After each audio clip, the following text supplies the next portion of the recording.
The Story of Truth by Abigail Hannaford-Ricardi. Isabella was born into slavery around 1797 in Ulster County, New York. She was the second youngest of James and Betsy's 10 to 12 children.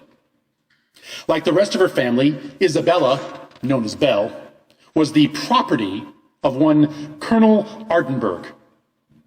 As a youngster, she knew only about one half of her siblings because her owners sold them to other slaveholders before she was old enough to remember them.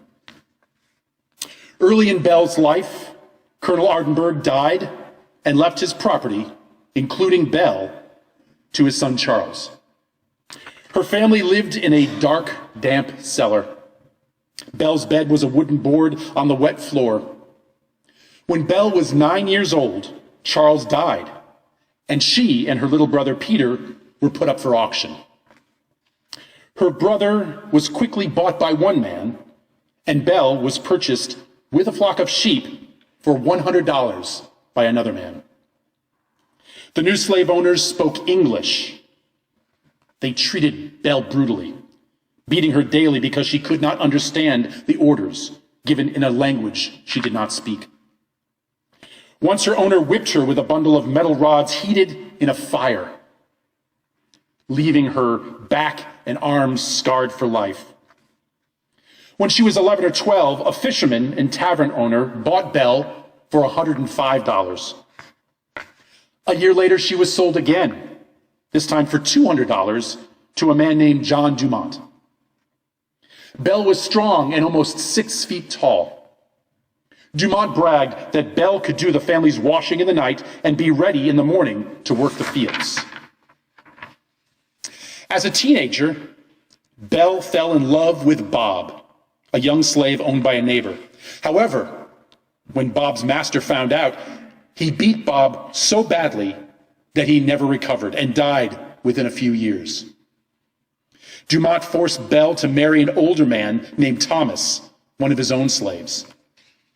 Thomas had been married twice before, but both wives had been sold.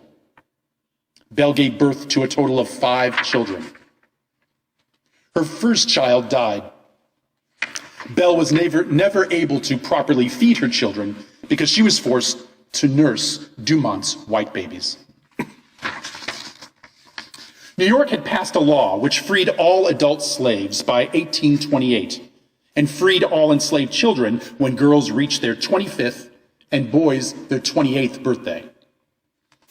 Dumont promised Belle that if she worked extra hard, he would free her a year early on July 4th, 1826, and give her a log cabin to live in.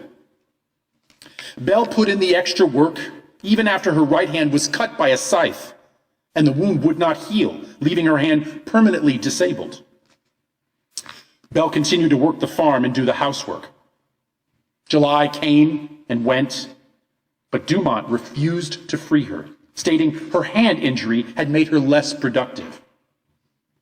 Belle stayed to finish the harvest and spin all the wool. Then, at the end of the year, with her youngest daughter in her arms, she walked away. Belle found refuge at a nearby farm of a Quaker couple, Isaac and Maria von Wagenen. Dumont tracked her down and demanded she return. Isaac bought Belle's freedom for $20, and when Dumont threatened to take the baby, Isaac bought her freedom for another $5. While living with Isaac and Maria, Belle received word that Dumont had sold her 5-year-old son Peter to a man who was taking him to Alabama. New York had a law prohibiting slaves from being taken out of state. Belle walked back to Dumont's home and demanded her son. When they refused, she took her son's new owner to court. After many months of legal battles, Belle won, becoming the first black woman to win a court case against a white man. Peter was returned to her, but he had been so badly beaten that he never emotionally recovered. Seeking a new life for Peter, she moved with him to New York City and became deeply religious. She fell into a cult called the Kingdom of Matthias. Prophet Matthias ended up being charged with murder, implicating Bell. She was found not guilty, and Matthias, who was convicted of a lesser charge, fled the state. When her son Peter grew up, he went to sea. Bell received 3 letters from him. And after a couple of years, when the ship arrived at port, Bell eagerly went to greet him, but he was not on the ship. And Bell never learned what had happened to him. Bell worked as a domestic servant until about 10 years later, when she felt called by the Holy Spirit to travel and speak her truth to others. She changed her name to Sojourner Truth and joined a utopian commune in Northampton, Massachusetts. There she met people working to end slavery, and Sojourner was sent out on speaking tours. Although she never learned to read or write, Sojourner dictated the accounts of her life. The booklet, Narrative of Sojourner Truth, was published and sold well enough for her to buy her own home in Northampton, Massachusetts. She spoke against slavery, but she also spoke up for women's rights, making prisons more humane, about nonviolence, and against the death penalty. And in 1850, Sojourner attended the first National Women's Rights Convention at Mechanics Hall, here in Worcester, Massachusetts. The only black woman among many 1,000 people to attend. During the Civil War, Sojourner recruited thousands of black soldiers for the Union and collected food and clothing to sustain them. President Abraham Lincoln invited her to meet him at the White House. She stayed in the area working at the Freedmen's Hospital.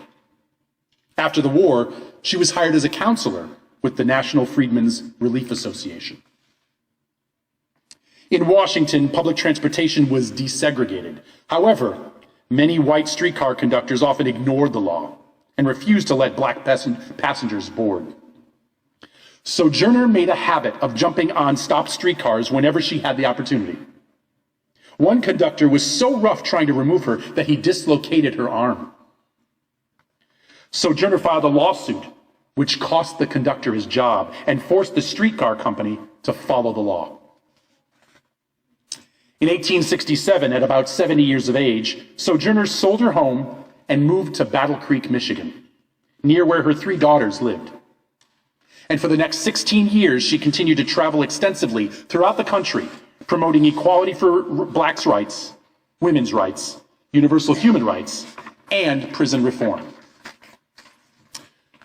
Sojourner collected thousands of signatures on a petition to provide former slaves with land, which she presented to President Ulysses S. Grant in 1870.